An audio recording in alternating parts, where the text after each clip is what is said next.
일단 이게 차주분들한테는 좋은 소식일 수도 있을 것 같습니다. 이렇게 되면 테슬라의 가격이 말 그대로 혁명 수준으로 내려갈 수 있을 걸로 보이고요. 테슬라와 시장에서 경쟁해야 하는 전기차들은 죄다 가격을 내릴 수밖에 없을 겁니다. 이러면 이제 그랜저나 소렌토 같은 내연기관 차들도 가격 경쟁을 해야 할 거고요. 그래서 가격 경쟁 측면으로는 분명 좋은 일이 맞는데 저는 이번 테슬라의 결정을 칼바람이라고 표현하고 싶습니다. 시장에서의 가격 경쟁도 칼바람이고요. 호모 사피엔스, 우리 인류 사회에 있어서도 큰 전환기를 만들어낼 것 같아서 칼바람이라고 표현하는 겁니다. 테슬라가 전 세계를 대상으로 대량 해고 조치를 발표했습니다. 인력을 10%나 감축한다고 하고요. 18년이나 근무한 핵심 경영진도 가차 없이 해고할 거라고 합니다. 오늘은 그래서 이 결정이 주는 기대 효과, 이에 따른 우려, 그리고 이런 현상과 변화를 우리는 어떻게 받아들이고 해석해야 할지 이런 이야기들을 해보려 합니다.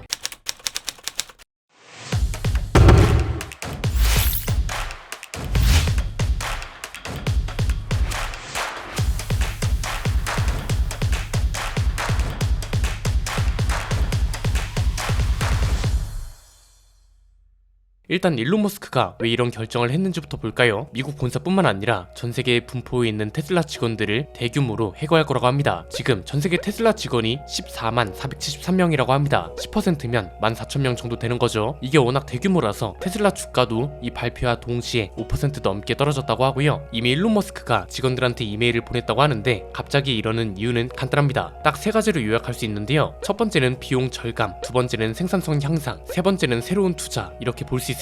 비용 절감이나 생산성 향상은 단골로 등장하는 소재고요. 새로운 투자는 뭐냐? 자동차뿐만 아니라 신재생 에너지, 인공지능 분야 이런 쪽에서 가장 혁신적인 기술을 개발하고 있기 때문에 회사에 남게 되는 직원들이 앞으로 어려운 과제에 직면하게 됐다. 일론 머스크의 말을 빌려 설명하면 이렇습니다. 테슬라가 이런 대규모 해고를 처음 하는 건 아니죠. 지난 2022년에도 10% 정도 되는 정규직을 해고했었습니다. 이번 구조 조정의 특징은 고위 임원들도 포함된다는 겁니다. 드루 베글리노 수석 부사장하고 로한 파텔 사업개발 부문 부사장도 해고 대상이 포함됩니다. 특히 베글리노 사장은 테슬라 사업 초기부터 머스크와 함께 해온 사람으로 알려져 있고 테슬라의 주 경영진 4명 중 한 사람으로 꼽힐 정도로 고위급입니다. 자, 그럼 우리가 여기서 봐야 할 건 뭐냐? 우선 테슬라의 인원 감축을 예상하지 못했냐? 이게 좀 중요할 것 같습니다. 질문을 좀 확대해 보면 전기차를 만드는 회사들이 인력 감축을 예상하지 못했다고도 할 수 있을 것 같은데요. 이미 이건 예견된 일이죠. 테슬라는 정점을 한번 찍었습니다. 그렇기 때문에 판매량이나 실적 수치가 감소하는 건 당연한 일입니다. 새로운 정점을 만드는 건 지금부터 테슬라의 역량에 따라 생길 수도 있고 그렇지 못할 수도 있는 겁니다. 그리고 전기차 회사들이 인원 감축은 이미 예견된 일이었죠. 애초에 전기차라는 건 내연기관 차보다 부품 수도 훨씬 적고 생산 공정도 적습니다. 여기에 대부분이 로봇 공정을 도입하면서 인력은 더욱 필요 없는 게 됐잖아요. 전기차 사업 초기에는 연구 개발 인력부터 시작해서 물량을 어떻게든 많이 찍어내야 하니까 일시적으로 인력을 늘린 거고요. 지금은 재정비 시즌이라고 보시면 됩니다. 공정을 개선하고 줄일 수 있는 비용은 줄이고 제품은 더 고도화하고 이런 거죠. 이게 얼마 전에 소개해드렸던 언박스드 공정하고도 연결될 것 같은데요. 테슬라가 새롭게 도입할 언박스드 공정의 특징은 뭐라고 했었나요? 생산 비용은 40% 이상 줄어들고 생산 공정도 절반 정도 줄어든다는 거였죠. 이것도 결국 인력 감축을 위한 큰 그림이었다고 보면 될 것 같고요. 이건 또 테슬라만 해당되는 얘기가 아니기도 합니다. 포드는 전기 픽업 트럭 생산량을 줄이면서 공장 직원 1,400명을 해고하거나 전환 배치를 단행했고요. 리비아는 직원 10%를 줄였고 스텔란티스는 소프트웨어 엔지니어를 비롯한 인력 400명을 해고했습니다. 폭스바겐은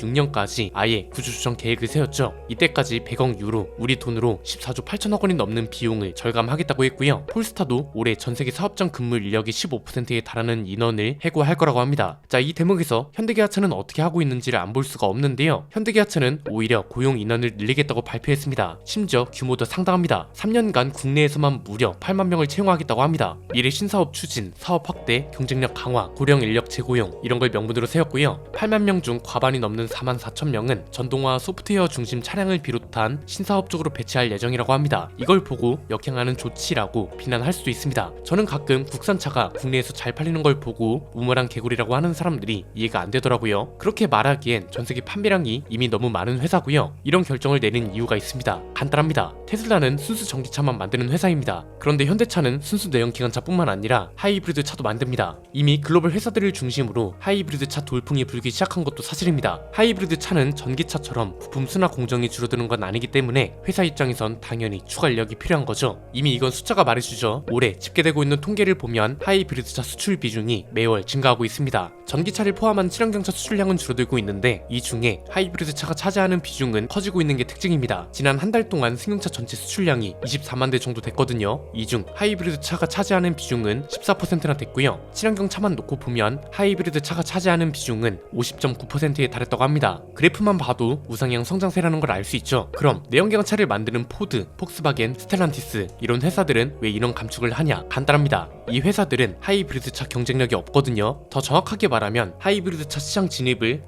제대로 하지 못한 회사들입니다. 하이브리드 차를 만들어서 안정적으로 수출하는 건 우리나라와 일본 말고는 이렇다 할 국가가 없으니까요. 이게 소비자들한테 중요한 이유는 간단합니다. 두 가지인데요. 우선 긍정적인 것부터 보면 가격 경쟁이 더 치열해진다는 거죠. 로봇 공정이 늘어나요. 그럼 생산 단가가 줄어들고 이에 따라 차 가격이 내려갑니다. 테슬라가 이렇게 나오면 전기차 브랜드들뿐 아니라 전기차와 경쟁해야 하는 모든 차들이 가격 경쟁력을 갖출 수밖에 없습니다. 중국 브랜드가 아닌 테슬라 같은 글로벌 브랜드를 중심으로 가격과 상품성 경쟁이 치열해진다는 거라서 환영할 만한 소식이고요. 우려스러운 것도 있습니다. 자칫 잘못하면 사회적 문제로 번질 수 있다는 것도 큽니다. 로봇 공정이 늘어난다는 건 뭔가요? 일자리가 없어진다는 소리죠. 현대기아차는 우선 사업 확장을 위해서 고용 인원을 늘린다고는 하지만 테슬라와 마찬가지로 정점을 찍으면 인원은 다시 줄어들기 마련입니다. 그럼 결국 로봇이 다 해먹는 세상, 일자리는 없어지고 청년들은 먹고 살 수 있는 게 점점 줄어들고 노인들은 그에 따라 복지가 줄어들고 이런 사회적 문제를 무시할 수 없다는 거죠. 그래서 지금부터 미리 준비하는 것도 분명 필요해 보입니다. 이건 당연히 기업뿐 아니라 정부도 같이 움직여줘야 하는데요. 미래지향적인 것과 더불어서 현실적인 것도 당연히 고려해야 합니다. 목표 설정이 중요합니다. 단순히 인구 감소 대책을 내놓는다 이런 것만 중요한 게 아닙니다. 인구 감소만큼 중요한 건 현재의 인구가 얼마나 행복하게 사느냐도 분명 중요합니다. 인구 감소는 우리나라만의 문제가 아닙니다. 지구 전체 인구가 현재 80억 정도 되고 한 세대 정도가 지난 후에 130억으로 정점을 찍고 다시 꺾일 겁니다. 즉 인구가 많다고 무조건 국력이 강한 것도 아니고요. 이미 있는 인구가 얼마나 행복하게 사느냐, 인구 감소에 어떻게 대응하느냐가 중요하단 거죠. 중국이랑 인도가 전 세계에서 가장 잘 사는 나라는 아니니까요. 결국 필요한 건 이미 태어나서 있는 사람들이 살기 좋은 사회를 만들어야 한다는 거고요. 그래야 일정 수준의 인구도 유지가 되고 그에 따라 일자리도 새로 생기거나 유지되는 거라서 로봇 공정을 너무 나쁘게만 보는 것도 그렇다고 너무 낙관적으로 보는 것도 피하자는 겁니다. 좀 더 현실적으로 얘기하자면 우리나라가 잘 하는 걸 가지고 영향력을 키웠으면 하는 겁니다. 조건이 너무 좋지 않나요? 미국이랑 유럽이 나서서 중국을 무역 장벽이라는 방어막으로 막아주고 있습니다. 그런데 동시에 전기차는 또 테슬라 말고 이렇다 할 브랜드가 없습니다. 리비안이다 뭐다 해서 제2의 테슬라가 나올 거라고 했지만 못 나왔습니다. 왜? 테슬라와 가장 큰 차이는 시장의 선두자가 아니라는 점, 생산 능력이 테슬라처럼 빠르게 성장하지 못했다는 점이 크죠. 그리고 이미 자동차를 오랫동안 만들어 팔고 있는 글로벌 회사들은 전기차가 너무 힘듭니다. 기껏 출시해 놨더니 가격이 비싸네, 스펙이 별로네, 그래서 가격을 내리려고 했더니 중국산 배터리를 쓰면 안 산다고 하고, 그래서 지금 중간 다리로 떠오르고 있는 게 하이브리드 차고, 이 하이브리드 차 시장에는 현대기아차와 일본차 브랜드 말고는 이렇다 할 게 없다는 거죠.